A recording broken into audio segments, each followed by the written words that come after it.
Former president is on the campaign trail in Iowa this morning, facing a new challenge from Florida Governor Ron DeSantis, his top GOP rival. DeSantis met voters there yesterday, and more Republican candidates are headed to that state as well, which is where we find Ed O'Keefe. Ed, good morning. Nate, good to see you. The former president wakes up here in rainy Iowa this morning ahead of meetings with conservative activists and ministers who can help rally the state's socially conservative Republican voting bloc into his corner.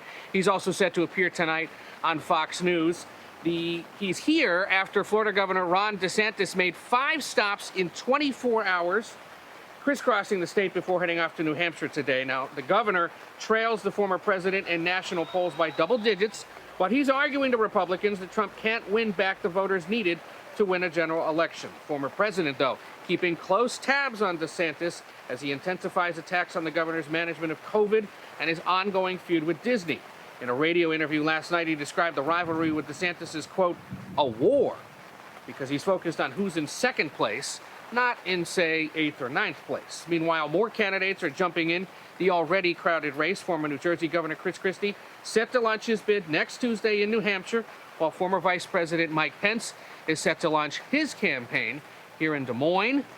Gayle, for anyone keeping score, just about 220 days left until the Iowa caucus.